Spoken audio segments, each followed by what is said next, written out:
강의를 시작하겠습니다. 화면에서 중요 암기 포인트를 보시면서 이해하고 설명 들으시면 됩니다. 여러 번 반복적으로 들으시고 이해되시면 중요 암기 포인트만 보면서 암기하시면 됩니다. 보험계약자 또는 피보험자의 의무. 고지의무. 고지의무는 계약자 또는 피보험자가 보험계약 체결 시 보험자가 보험사고 발생 가능성을 측정하는 데 필요한 중요한 사항에 대한 진실한 정보를 제공해야 할 보험계약상의 의무를 의미합니다.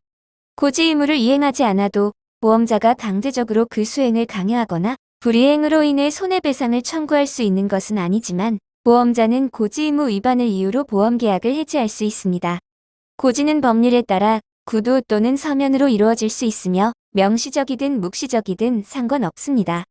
현실적으로는 표준 약관에 따라 청약서에 기재하는 서면 방법으로 이루어지는 것이 일반적입니다. 고지는 보험계약 체결 시점에서 이루어져야 합니다. 통지 의무.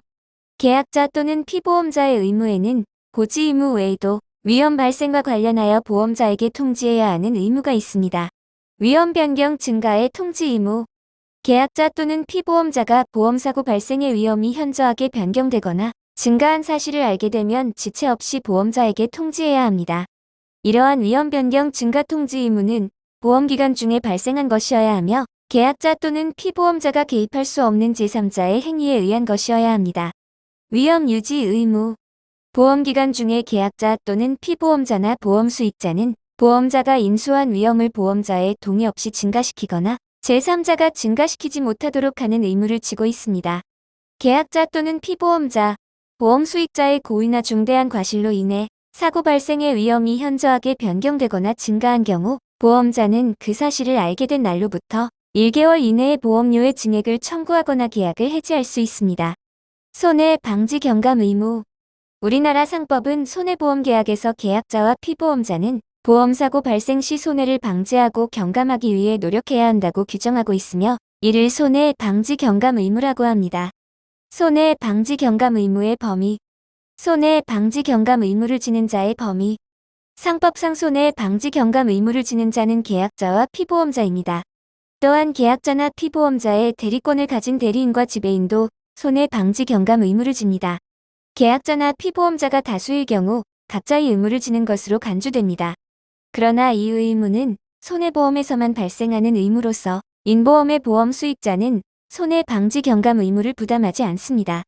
손해 방지 경감 의무의 존속기간. 1. 발생 시점.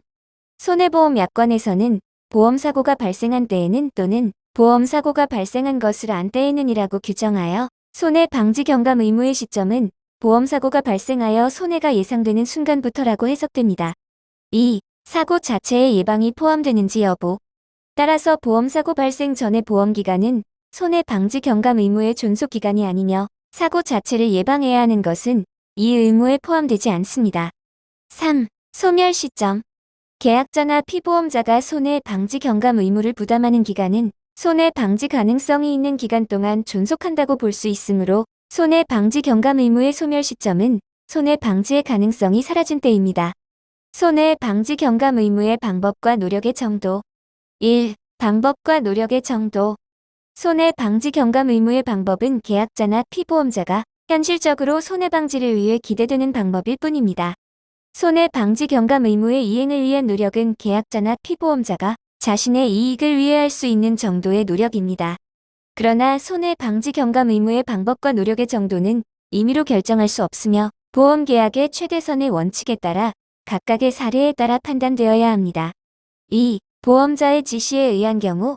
보험사고 발생 시 사고 통보를 받은 보험자가 손해방지를 위해 계약자나 피보험자에게 지시한 경우 계약자 등이 이를 따라야 하는지 여부와 보험자가 직접 손해방지 행위를 하는 경우 계약자 등이 이를 허용해야 하는지 여부에 관한 문제가 있을 수 있습니다.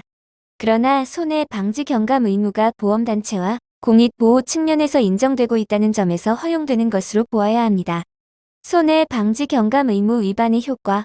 계약자 또는 피보험자가 손해방지 경감 의무를 위반한 경우에 효과에 대해서는 상법상 별다른 규정이 없습니다. 그러나 개별 손해보험 약관에서는 계약자 등이 고의나 중대한 과실로 이를 게을리한 경우에는 방지 또는 경감할 수 있었을 것으로 밝혀진 값을 손해액에서 공제한다고 규정하고 있습니다. 즉, 우리나라 손해보험 약관에서는 경과실로 인한 손해 방지 경감 의무 위반을 구분하는 기준이 모호하고 이로 인한 계약자 또는 피보험자의 불이익을 방지하고자 하는 의도로 보입니다. 손해 방지 경감 비용의 보상. 보험 금액을 초과한 경우도 보상. 손해 방지는 보험단체나 공익에 도움이 되는데 더불어 결과적으로 보험자가 보상하는 손해액이 감소함으로 보험자에게도 이익이 됩니다.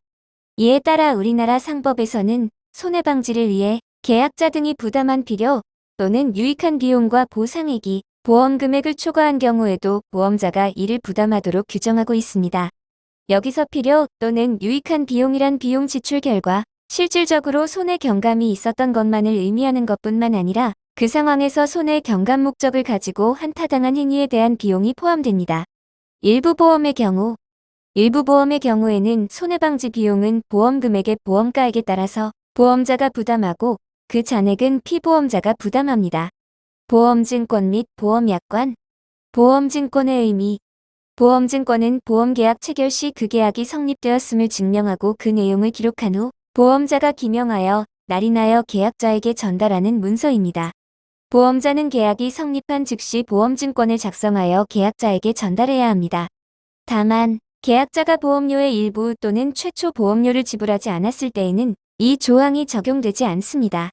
보험증권의 특성.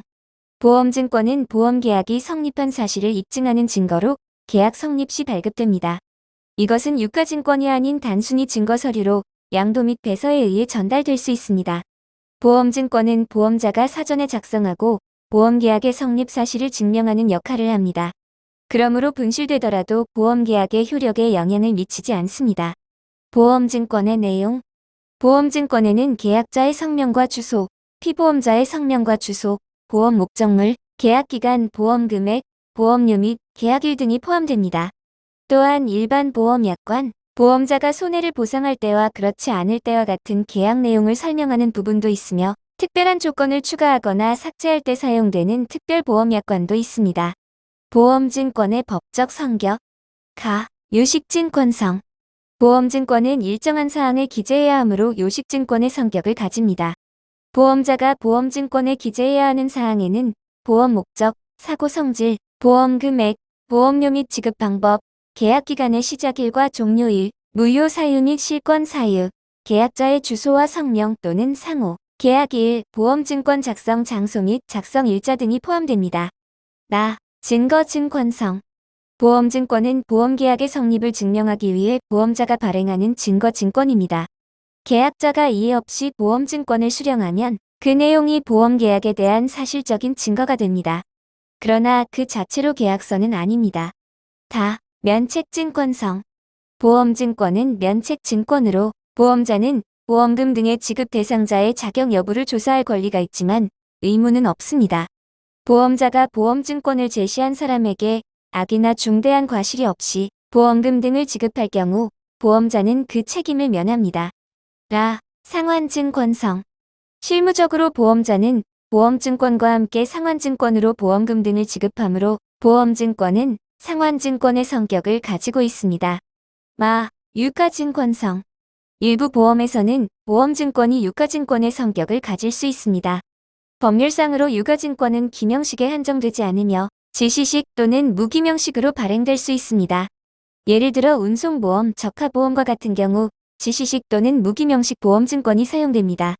그러나 일반적인 일반손해보험인 생명보험이나 화재보험과 같은 경우 보험증권이 유가증권의 성격을 갖는 것은 적절하지 않으며 이렇게 할 경우 도덕적 위험이 발생할 수 있습니다. 그럼에도 불구하고 운송보험이나 적하보험과 같이 보험 목적물에 대한 권리가 보험증권에 기재되어 유통되어야 할 경우 지시식으로 발행되는 것이 일반적입니다. 이상으로 강의를 마치겠습니다. 시청해주셔서 감사합니다. 구독, 댓글, 좋아요 부탁드립니다.